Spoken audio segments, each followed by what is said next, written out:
From jaw-dropping coastal views along the rugged Sanriku Coast to the ancient serenity of Hiraizumi's UNESCO World Heritage Sites, Iwate is Japan's best-kept secret.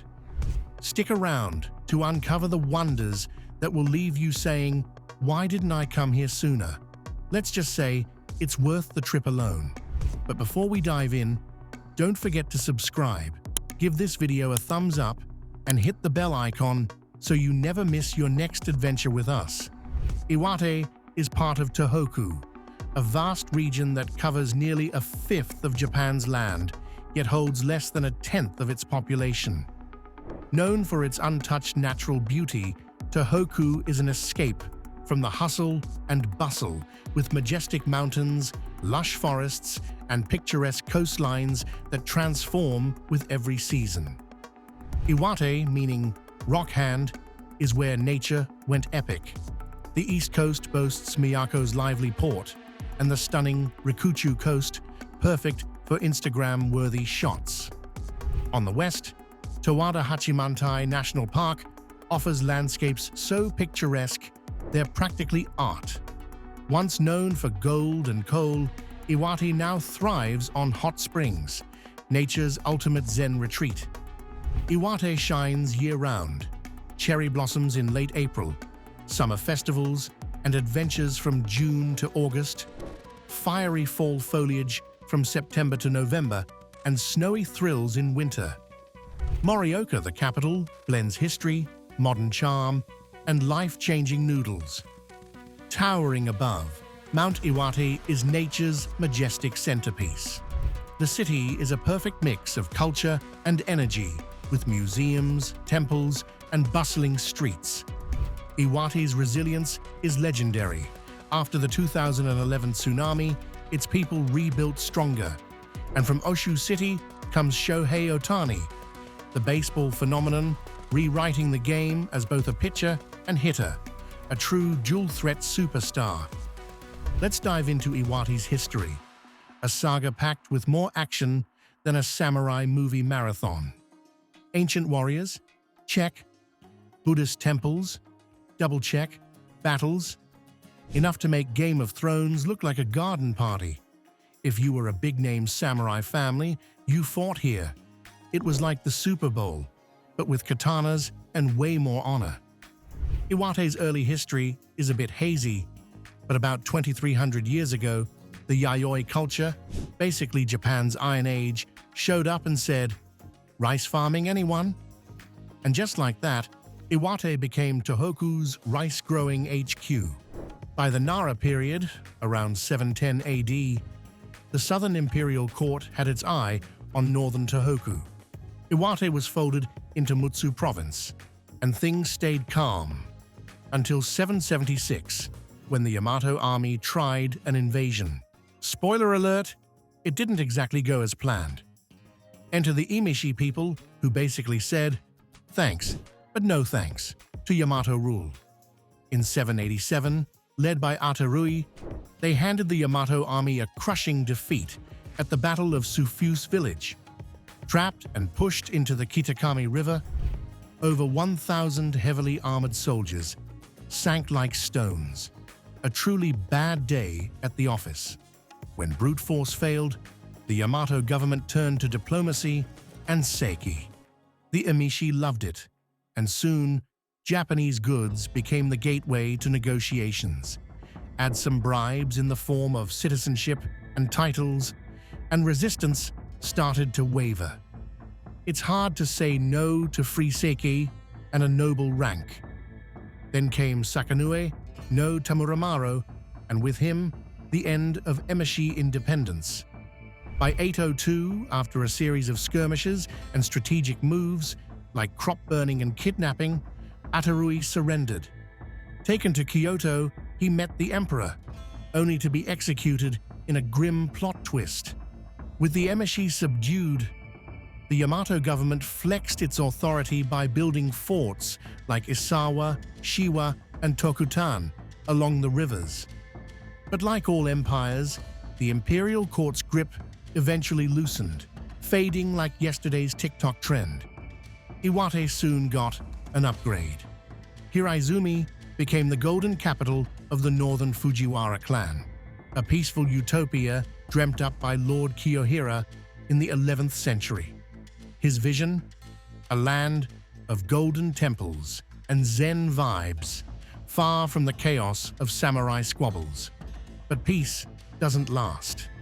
In the 12th century, Minamoto no Yoritomo rolled in from Kamakura, bringing more swords than good intentions.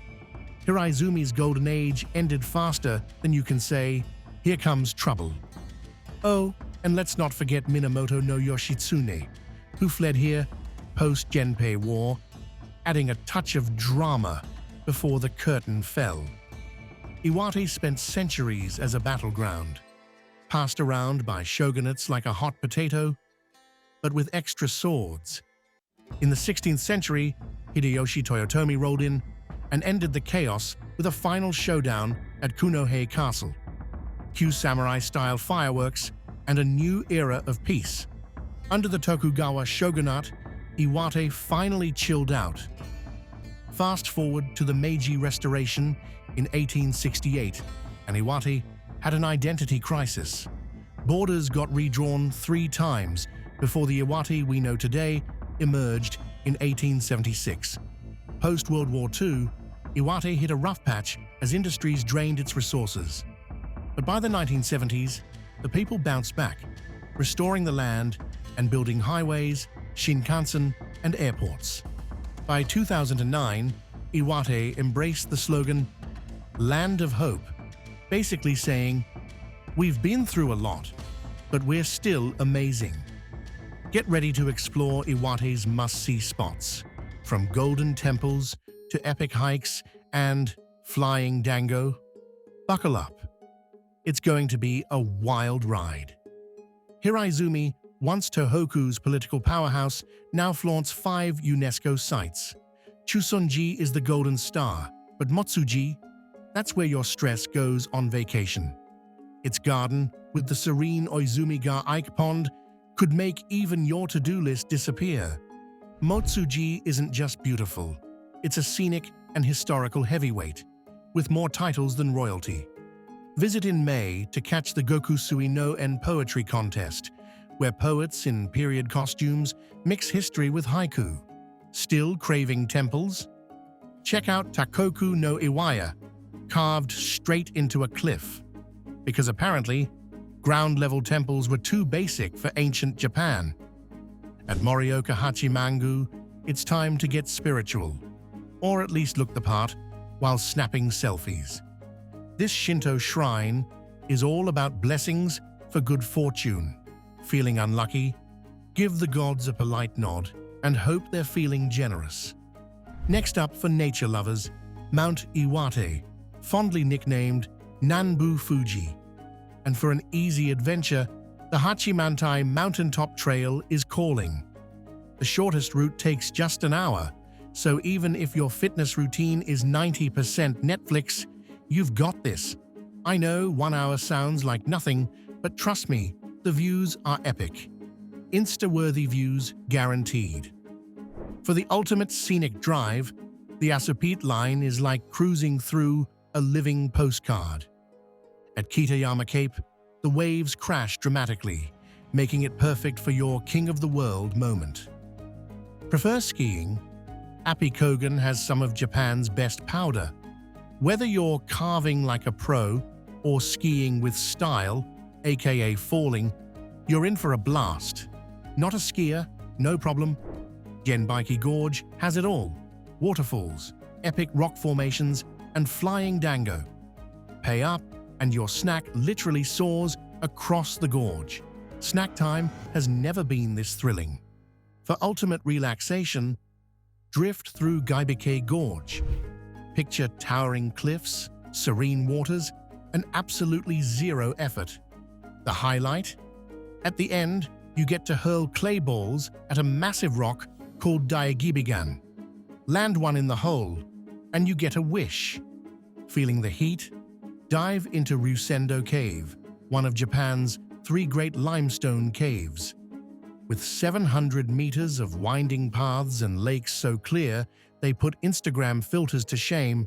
It's a natural, air-conditioned oasis.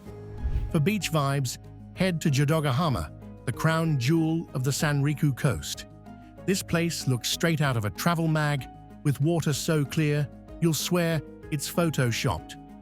Pro tip: hit up the Jodogahama rest house for the best views and that perfect "I'm so relaxed" post. Looking for a different kind of beach? Check out Geibikei Beach. It's all about the rocks, not the sand. Unique, dramatic, and perfect for your look at this cool beach photo op. Prefer castle vibes? Morioka Castle may not have turrets, but it's overflowing with zen. Even famous poets came here for inspiration, so if it worked for them, it's definitely worth a visit. Visit during cherry blossom season, and the ruins transform into a full-blown fairy tale. It's a scene straight out of a dream, so don't forget your camera or your sense of wonder. Speaking of trees, you have to see the Ishiwarizakura. Imagine a 350-year-old cherry blossom tree casually growing out of a massive boulder. At 11 meters tall, it's a true show-off. Just remember, it's at the Morioka District Court, so maybe admire it without getting into legal trouble. Flower fanatics, meet your paradise.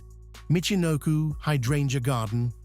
It's a dreamy explosion of vibrant blooms, basically floral heaven.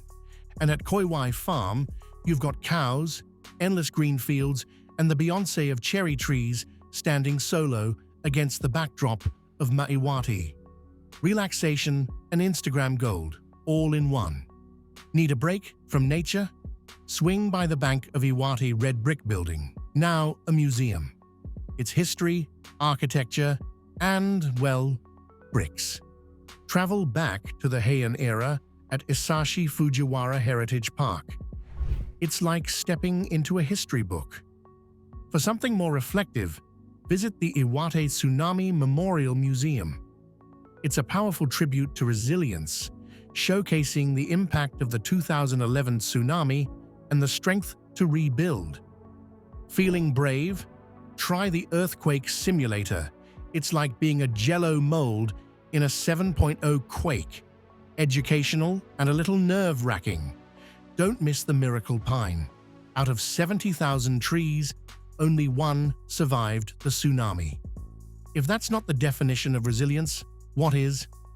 For the dreamers, visit the Miyazawa Kenji Museum, a tribute to the poet behind Night on the Galactic Railroad. It's just as whimsical and magical as it sounds. And if that sparks your imagination, don't miss the Miyazawa Kenji Fairy Tale Village. It's like stepping into one of his stories. Think Alice in Wonderland, but with more stars, birds, and deep philosophical vibes. End your journey at Hanamaki Onsen, a hot spring paradise where relaxation isn't just an option, it's a requirement. Iwate's food scene is a taste bud playground, so let's dive into some must-try dishes. First up, Koiwai Farm's legendary ice cream. It's so rich and creamy, you might just ask for a bucket. And honestly, no judgment.